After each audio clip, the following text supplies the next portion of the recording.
今年8·1，中共军队没有什么庆生的气氛，却透露出高层将领大清洗的信息。去年8月刚刚上任的北部战区司令黄明缺席了当地组织的军政座谈会。今年5月，黄明出事的消息已经传出，如果真的落马，足见共军高层将领异动比走马灯还让人眼花缭乱。今天，习近平党指挥枪的声音由一个短视频发出，宣示自己对军队的控制，政治建军成为习近平的底牌。这似乎在说，能不能打仗是小，忠于习主席是大。要想军队听党指挥，军队高层就要搞没完没了的大清洗。苗华和卫东之后，还会有更多中共高级将领落马，黄明可能只是一道开胃菜罢了。这里是大时局要闻透视，我是邵峰。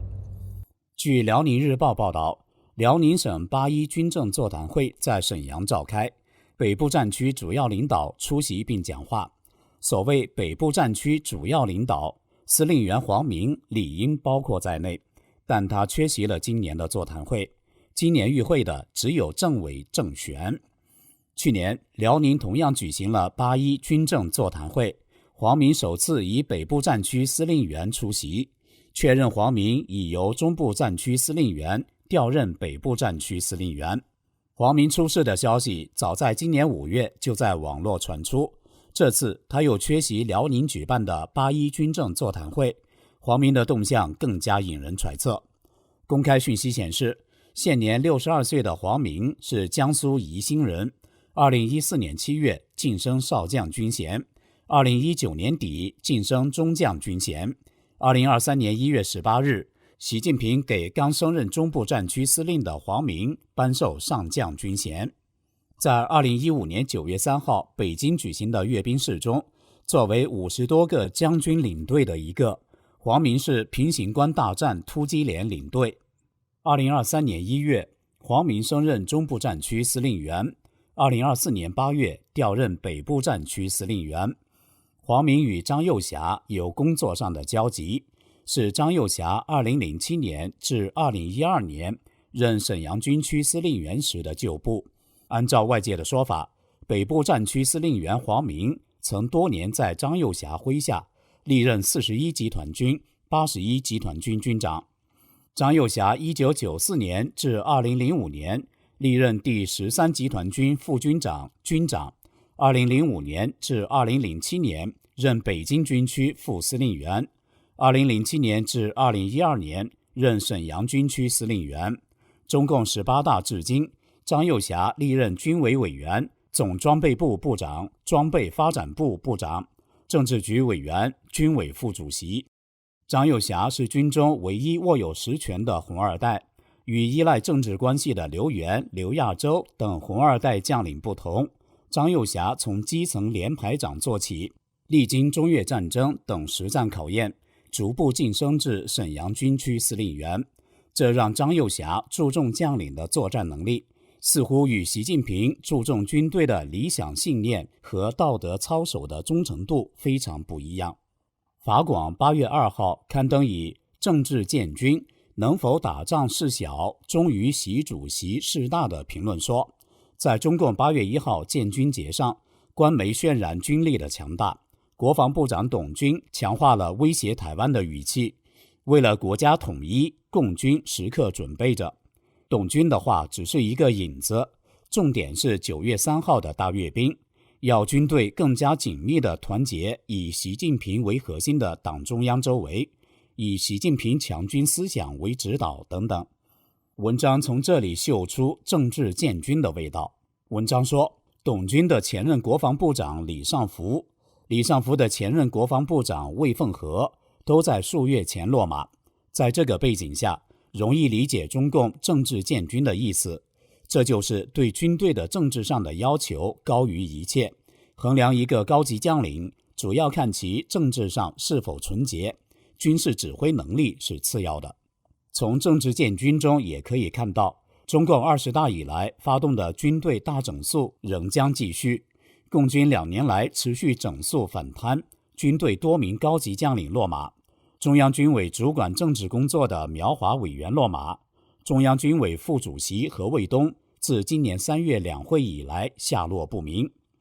中共党媒人民网8月1号刊载题为确保人民军队始终纯洁光荣的文章，对政治建军的重要性用了不少墨水。党媒文章把听党指挥放在能打胜仗前面，说推进政治建军是重要法宝。法广认为，党媒文章从一个侧面点出了中共军队不断大整肃的原因，就是为了让军权牢牢掌握在中共的手中。军队将领要对中共最高领袖始终保持绝对忠诚，这是因为党对军队的绝对领导是我军的军魂和命根子，永远不能变，永远不能丢。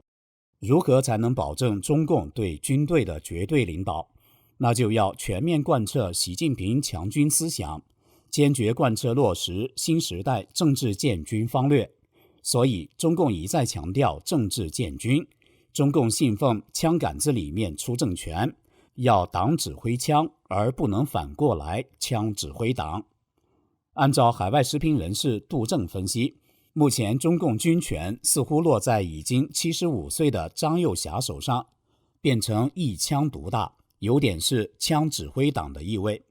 有消息传，今年6月，张又侠主持召开了军委扩大会议，否定了习近平2015年开始推动的5大战区制军改，主张恢复7大军区，重建4总部，即总参谋部、总政治部、总后勤部和总装备部，重塑作战链条，用军事上的绝对效率取代习近平的政治上绝对忠诚。然而，这似乎犯了中共大忌。中共官媒中国新闻网8月3号发布习近平强国必须强军，军强才能国安的短视频，强调党指挥枪是血与火的斗争中得出的颠扑不破的真理。党媒人民网和官媒央视当天都转载了这条短视频，成为习近平不放弃军权的宣示。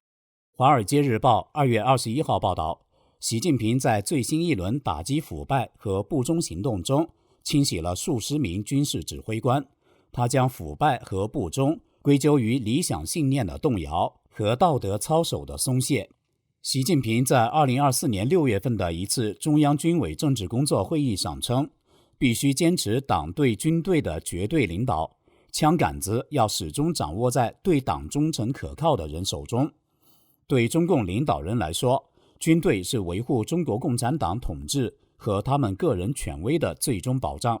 中共军队在1949年让毛泽东掌握了政权，帮助邓小平镇压了1989年的天安门广场抗议活动，并且在中共政治中继续发挥重大影响。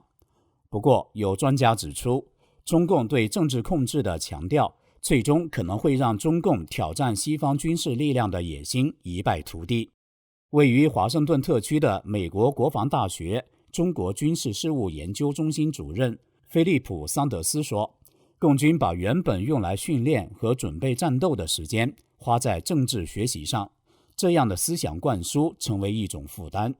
根据2020年修订的规定，旅级规模的军事单位每年用于思想政治学习的时间不得少于总教育时间的 20%，而基层作战单位必须至少投入 40% 的时间。